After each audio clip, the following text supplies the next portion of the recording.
নমস্কার, আরও একটি নতুন ব্লগ নিয়ে আমি শিবানী সাহা রায় আপনাদের সামনে।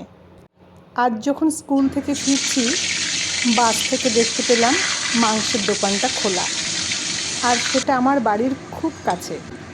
তাই খানিকটা চিকেন নিয়ে বাড়ি ফিরলাম। আজ জানেন, সকালে বিশেষ কিছু রান্না হয়নি। দাদা যেহেতু বাড়ি নেই, দাদা বাড়ি না থাকলে আমি কোনো রকম জোড়াতালি দিয়ে চালিয়ে নিই। বেশিরভাগই আলু সেদ্ধ, মাছ ভাজা, ডিম সেদ্ধ বা ডিমের অমলেট এইসবই করে থাকি। আর সামনের দোকানটা খোলা থাকলে চিকেন আনিয়ে নিই। দাদা যেহেতু মাংস খায় না, তাই দাদা না থাকলে চিকেনটা করতে সুবিধে হয়।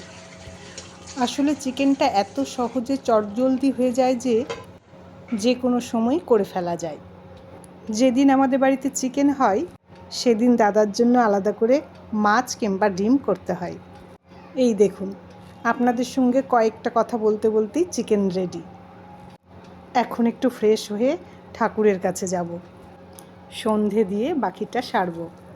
সন্ধ্যের সময় জানেন, খুব ভালো লাগে, যেহেতু পুরো বাড়িটাতে ধূপের গন্ধ থাকে। কোনো কারণে যদি ধূপের ছোবা আনা না থাকে, তাহলেই আমার দাদার সাথে ঝামেলা হয়। আমি ধূপকাঠি জ্বালতে একদমই ভালোবাসি না। এবার একটু স্যালাড কেটে নেব, এটাই বাকি রেখেছিলাম। আসলে জানেন, মাংসটা যেহেতু রিচ রান্না, তাই একটু স্যালাড না হলে ঠিকঠাক যায় না। আর যেহেতু তেমন কোনো কাজ নেই, তাই একটু সাজিয়ে নিচ্ছি, যাতে আপনাদের দেখতে ভালো লাগে। আজ এই পর্যন্ত, ভালো থাকবেন। আর যদি ভিডিওটা ভালো লেগে থাকে, তাহলে একটা লাইক, কমেন্ট ও শেয়ার করে দেবেন।